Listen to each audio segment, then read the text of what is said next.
And we had that meal. That was indeed one of those good memories. Yes, that's true. Though generally, that was nice, and it is one of my cherished memories, and the others are those memories where I kind of embarrass my students sometimes, or say really ridiculous stuff, but I don't have a very good example for it. Also, I'm being videotaped, so I don't want to curse. I think that's enough. Yes? Is there anyone who's inspired you? In life in general? Yeah, in life. Yeah, I mean, sure. Some professors, some teachers, my parents, obviously. But in the last few years, it's really been mostly my students.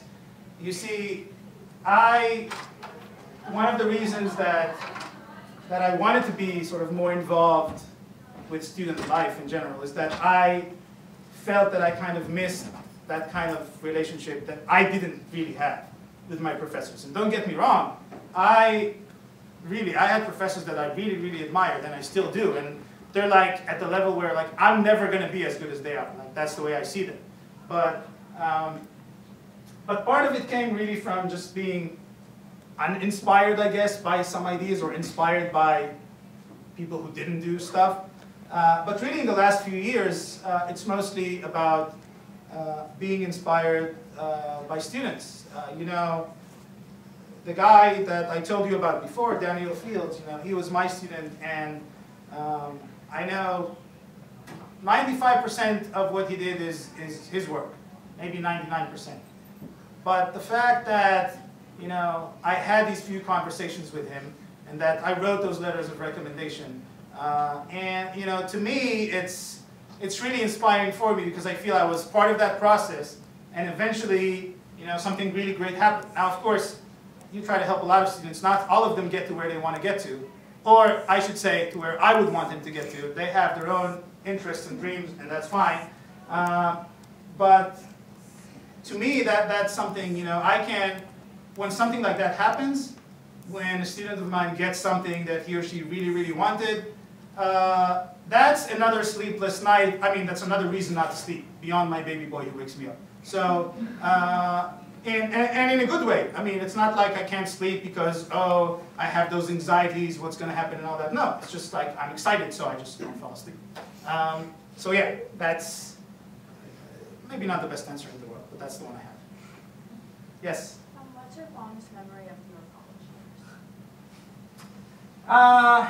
My fondest memory of my college years is one that some of you may not like. And I think I shared it in one of the early secrets. As I said, I like riots, and it's not because I like to pillage and get arrested and damage stuff and vandalize. No, that's not the point. I like activism, I have to say. I don't do it as much anymore. Maybe I'm slightly too old for it, I don't know. But when I was young, I was an activist on various fronts. And one of the things we did was, I was in student government for many years, and in my university we had gates to the campus. And one of those days, the University Senate made a decision that we thought was going to impact students really badly. So we decided that in return, no one is going to work the next day. So we got there very early in the morning, and we put chains and locks on all the gates of the university so no one could get in. Of course, by 6 a.m., people are trying to get in, and they can't. The university is locked. By the way, the guy who had the key to all the locks, yeah, we sent him home. So there's no key. Even if they want us to open the gates, we can't. Of course, you know what happens. Eventually, the police comes. The police tells us, and we are standing in front of the gate, so some people wanted to get arrested. I'm not a big fan of getting arrested. So when they said you have to move, I moved. But the gate was still locked, right? So eventually, you know what they do. They bring those huge scissors, or whatever they're called, pliers, I don't know, and they cut the chains and they open the gates. But the advantage of all this is that, you know, the media comes and there's attention, and the issue then has to be discussed again by the university, because they know there's going to be a lot more action around it if they don't do something. To me, this was a meaningful moment because it was something that showed not only, yes, I care about, you know, my studies and I want to do well and all that, but I actually cared about my university and education in general, and I showed that I care about it. I didn't just say that I care about it. I showed that I care about it. People could argue whether this was a successful way of doing things. You know, the fact that I say I like activism doesn't mean that everyone should go and burn the administration building because you don't like the cuts. No, you need to figure out the way that works for you in this university, if there's something you want to protest about. If not, then that's also good. And, you know, for me, that was just an integral part of my college experience. Not everyone shares that perspective, and I understand that. Yes? Is there one thing you should say, or like, I guess one thing in particular that you think we should try and change about Emory? The biggest, most important thing, I guess. Wow. I should have come prepared for these things. One big thing to change.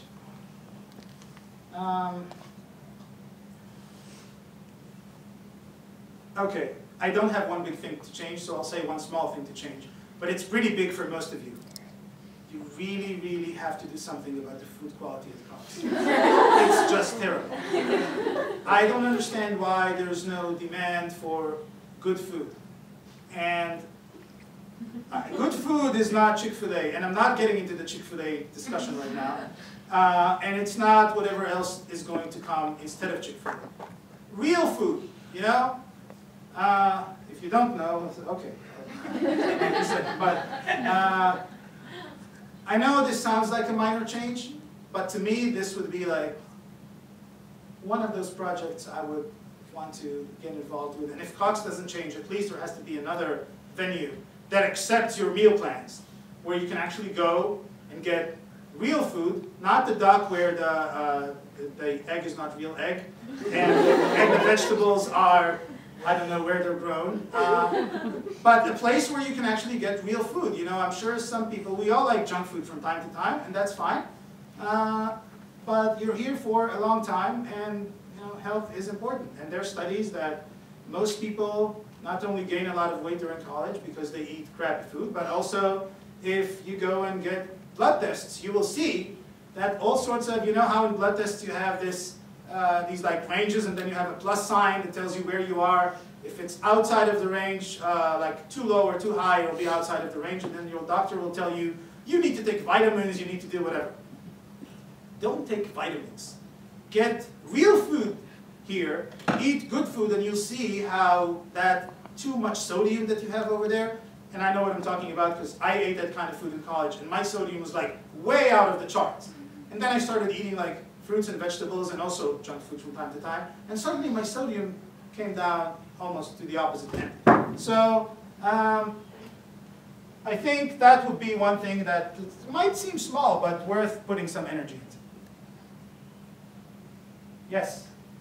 Based on your interactions with your students the past 2 years, what is your opinion of the Emory student population?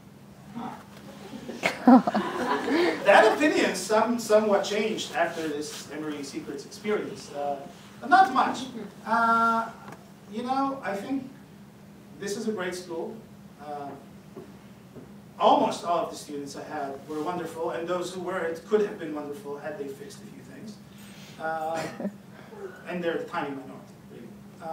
And that's great. You know, the school I taught at before the University of Oklahoma was very, very different. It had a lot more students who were first-time college students, like first in their family ever to go to college. Many students who've never ever left the state of Oklahoma, or they come from Texas, so they've been to Texas and Oklahoma, and that's about it.